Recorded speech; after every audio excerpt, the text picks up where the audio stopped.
Nasa kalagitnaan na sila ng biyahe na makaramdam si Chloe ng gutom. Saglit niya binalingan si Ben bago niya kinuha ang fries na nasa loob ng paper bag. Kumuha siya ng isang piraso at sinubo yun. Mula naman sa gilid ng kanyang mata ay nakita niyang sumulyap sa gawin niya si Ben. Gusto mo? Alok niya sa binata sa fries na kinakain niya. Sige lang. Tanging wika ni Ben.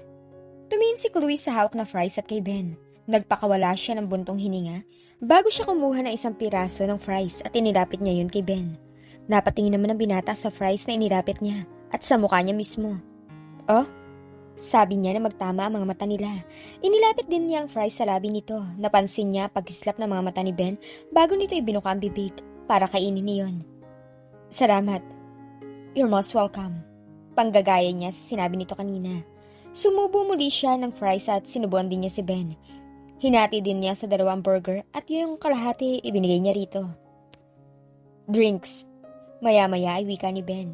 Iginala naman ni Chloe ang tingin sa loob ng kotse ni Ben para maghanap ng tubig, pero wala siyang makita.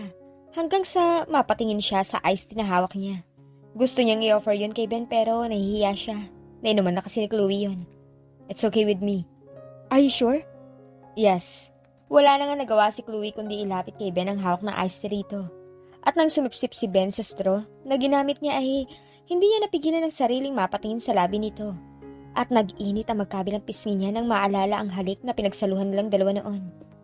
Tinanggal ni Chloe ang suot na Ray-Ban shades nang tuluyan siyang makababa ng sinasakyang kotse. Matapos ang ilang oras na biyahe ay nakarating na rin sila sa wakas sa destinasyon nilang dalawa. Maya-maya napatingin si Chloe kay Ben nang tumabi ito sa kanya. Bit-bit na nito ang gamit niya at ang gamit nito. Ako na magbibit-bit niyan, sabi ni Chloe. Tinutukoy ang bit-bit ng binata na bag niya. Ako na, magaan lang naman to eh. Wika ni Ben. Itinas pa nito bahagya ang hawak. Hindi naman nagpilit pa si Chloe dahil alam niyang hindi din ibibigay ni Ben sa kanyang bitbit nito. So, let's go? Yakag ni Ben. Nagsimula na ito maglakad papasok sa loob ng resort. Nakaagapay naman siya rito. Pagpasok nila sa nasabing resort, dumiretso silang dalawa sa reception area. Good morning, ma'am, sir.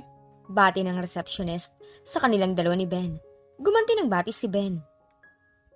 Room reservation for Ben Apolinar? Pagsasabi ni Ben ng reservation nila, maya-maya inalaki ang mga mata ni Chloe habang nakatitig siya sa susing inabot ng babaeng receptionist sa binata. Bakit iisang susi lang? Hindi ba dapat dalawang susi yun dahil dalawang kwarto? Mas lalong nalaki ang mga mata ni Chloe nang may ma-realize siya. Don't tell me, sa isang kwarto lang kami. Hindi pa rin nagbabago ang ekspresyon ng mga mata niya nang sumuliyap siya kay Ben. Napansin naman niyang nakatingin ito sa kanya na may amusement sa mga mata nito. Akmang magsasalita siya nang mapatigil siya nang walang sabi-sabing inakbayan siya nito. We're sharing one room, Chloe, and get used of it. Bulong nito sa kanyang tainga. Tumaas yata ang lahat ng balahibo ni Chloe sa kanyang katawan nang maramdaman niya ang mainit na hininga ni Ben na dumampi sa punong tainga niya nang bumulong ito. At huwag kang mag-alala. Hindi ko ugali ang manggapang. Sabi pa nito dahilan para mamula ang magkabilang pisngi niya. At mukhang napansin niyo ni Ben dahil mahina itong tumawa. Mahina naman niya itong siniko sa sikmura para tumigil ito sa pagtawa. Huminto naman ito pero mababakas pa rin sa mga mata nito ang amusement. Halika na nga, sabi niya. Kumawala siya mula sa pagkakaakbay rito at nagumpisang maglakad. Hindi naman nagtagal nakarating na rin sila sa tapat ng tutuluyang kwarto. Binuksan ni Ben ang pinto at pumasok doon. Hindi naman magawang ihakbang ni Chloe ang mga paa papasok sa loob dahil bigla na lamang siyang nilukob ng kaba. Lumingon sa kanya si Ben nang mapansin yun. Tumaas ang sulok ng labi nito nang magtama ang paningin nilang dalawa. Scared? No. Talaga? If you're not scared, bakit ka nauutal? Bakit ka umatras? Bakit ka lumalapit sa akin? Because I want to get close to you. Nabingi yata si Chloe sa lakas ng tibok ng puso niya, lalo pa yung lumakas ng mas lumapit pa ang binata sa kanya.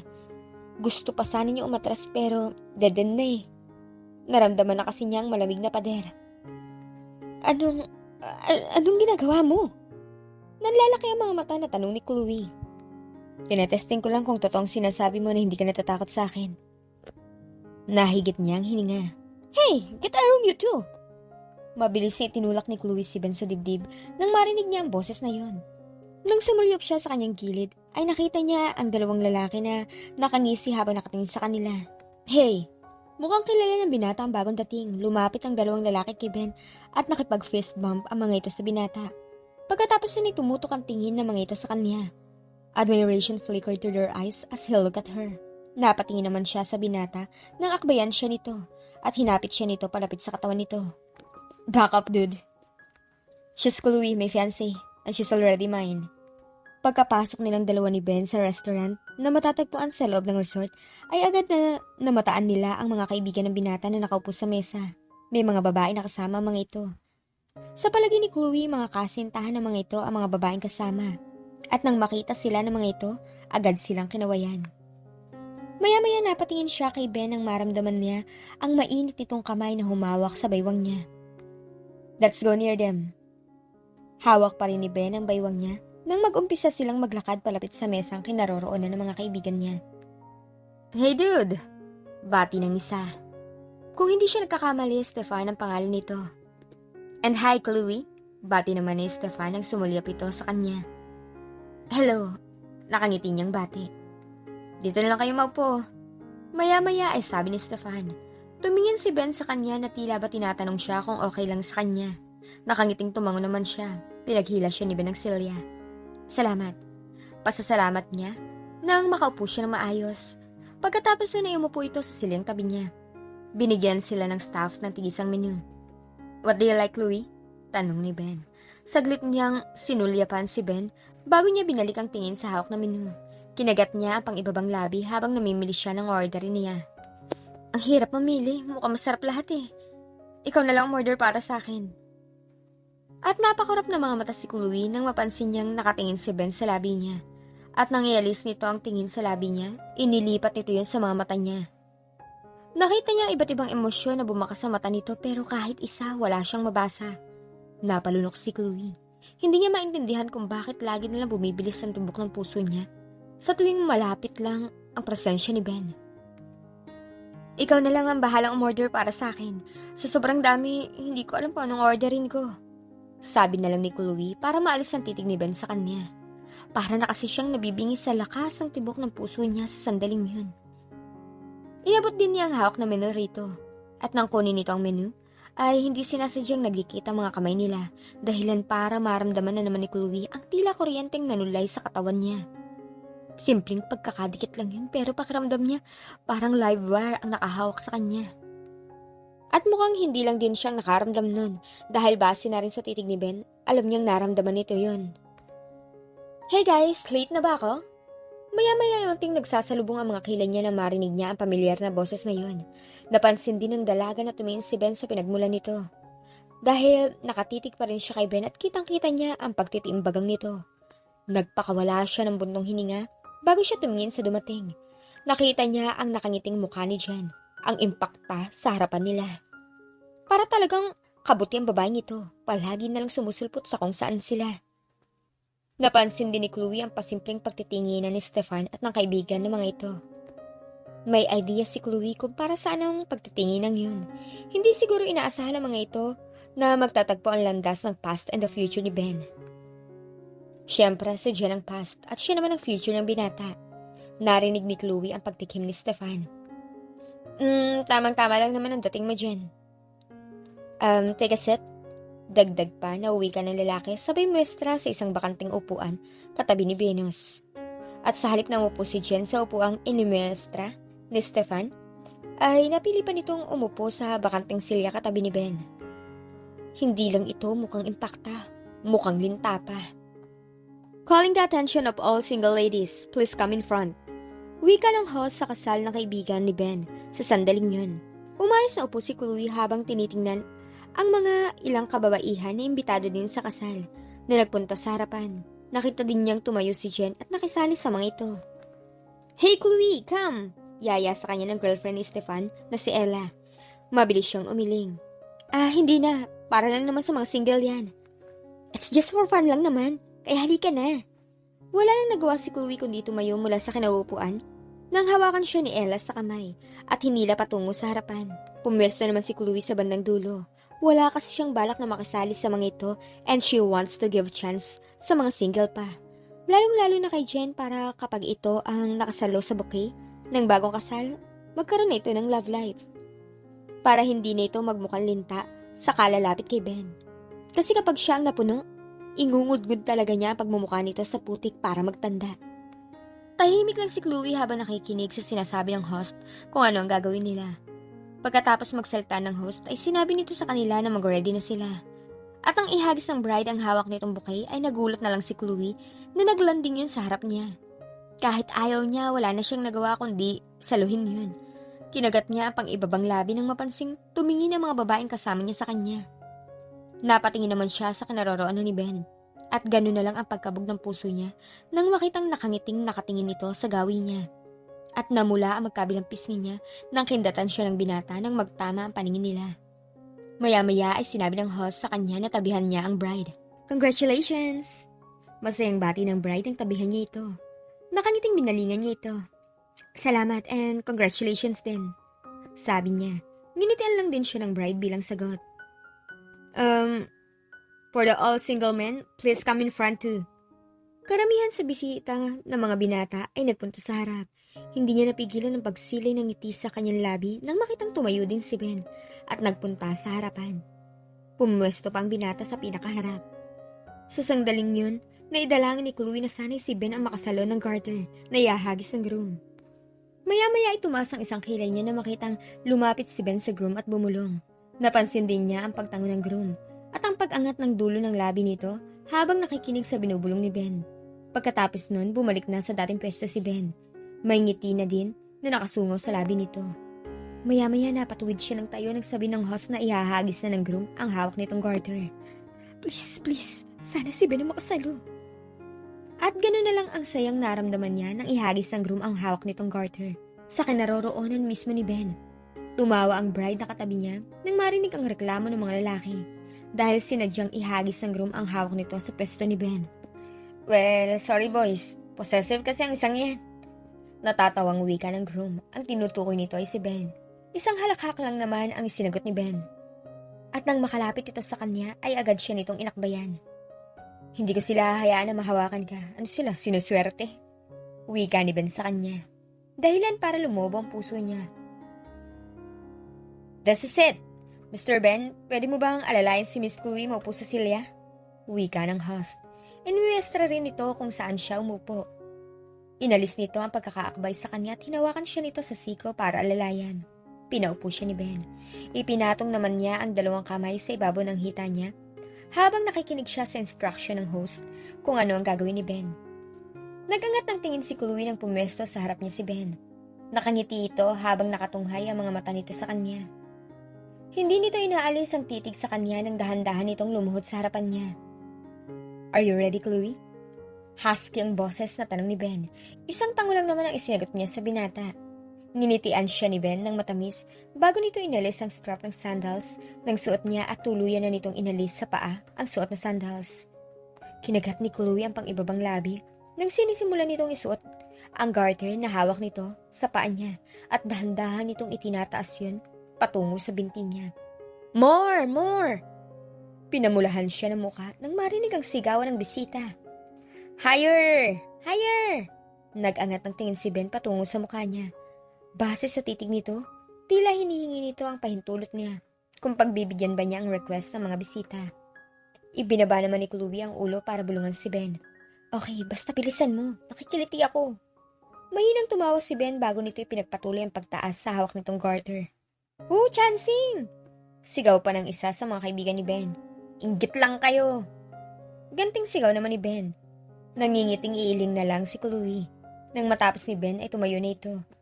Pagkatapos nun ay inilahan nito ang kamay sa harap niya na taos puso naman niyang tinanggap. Inalalayan siya nitong tumayo. We're not yet done, sabi ng host. May gagawin pa ang 2 bagong kasal. Nalam ko mag-enjoy si Ben. Natatawang dagdag na wika nito. Ngayon ay may gagawin ng groom sa bride na gagayahin itong 2. Pagpapaliwanag nito. So, are you ready, couples? Ready! Sabi ng bagong kasal. Tumango lang naman silang 2 ni Ben at nang magpunta ang groom sa harap ng bride ay ganun din ang ginawa ni Ben. Saglit silang nagtitigan na 2 bago sila tumingin sa groom. Hinihintay nila kung ano ang gagawin nito sa bride. Nakita nilang kinuha ng groom ang kamay ng bride at hinalikan nito yun. At gaya ng instruction ng host sa kanila ay ginaya yun ni Ben.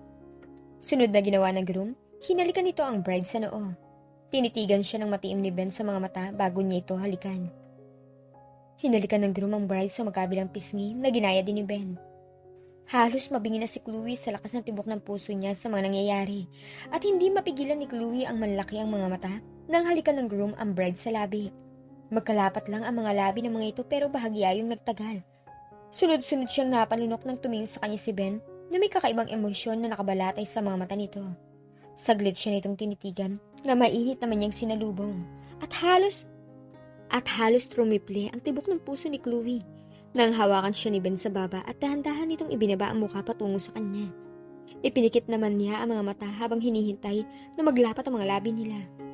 At nang maglapat yun, naramdaman niya ang tila paru-paro na naglalaro sa kanyang tiyan. Napahawak siya sa balikat nito para kumuha ng suporta dahil pakiramdam niya babaksak siya. Nangihina kasi ang mga tuhod niya, lalo na nung magumpisang gumalaw ang mga labi nito sa ibabaw ng labi niya. At sa sandaling yun, wala nang pakialam si Chloe sa mga nakapaligid. Nag-umpisa na siyang tugunin ang halik na ipinagkaloob ni Ben at gusto niyang ipakita sa mga nakapaligid sa kanila, lalong-lalo na kay Jen na sa kanya si Ben. Sa kanya lang. Chloe? Napahawak si Chloe sa kaliwang dibdib niya kung saan matatagpuan ang kanyang puso nang maramdaman ang pamilyar na tibok nun nang marinig niya ang boses na ni Ben. Kung noon ay nalilito siya kung bakit nararamdaman niya kakaibang pakiramdam na yun, ngayon naman ay alam na niya ang sagot. Kaya palang lakas-lakas ang tibok ng puso niya. Kaya pala tila may paru-paro na naglalaro sa kanyang tiyan. Kaya pala kung minsan nanghihina ang tuhod niya sa tuwing malapit lang ang presensya ni Ben. Dahil unti-unti na palang nahuhulog ang damdamin niya. Hindi lang unti-unti, dahil talagang nahulog na ang damdamin niya para rito. She was falling in love with him. Nasagot niya yun nung tugunin niya ang halik na ipinagkaloob ni Ben sa kanya kahapon. Okay ka lang ba? Okay lang ako. That's good, so come on, hinihintay na nila tayo. Just wait a second. Mabilis niyang itinali ang mahabang buhok in a messy bun style. Pagkatapos noon, pinasadahan niya ang itsura sa salamin. Nakasuot si Chloe ng puting t-shirt na hanggang tuhod. Sa ilalim nun ay ang two-piece na pilit na pinadala sa kanya ni Dindo. Kanina nang suot niya ang two-piece swimsuit ay tila na-eskandalo siya sa itsura. Bagay naman sa kanya yon. Sa katunayan nun, isinuot niya yon ay lalong lumutang ang taglay niyang ganda. Yun nga lang, hindi siya sanay na magsuot ng ganong klaseng damit. Pakiramdam kasi ni Chloe, wala siyang suot. Kaya pinatungan na lang niya yun ng maluwag na t-shirt para kahit papano ay maging komportable siya. Napagkasundoan kasi ng mga kaibigan ni Ben na manatili pa sila doon sa resort ng 1 o 2 araw. Hiningi ni Ben ang permiso niya. Okay lang sa kanya na manatili pa siya rito.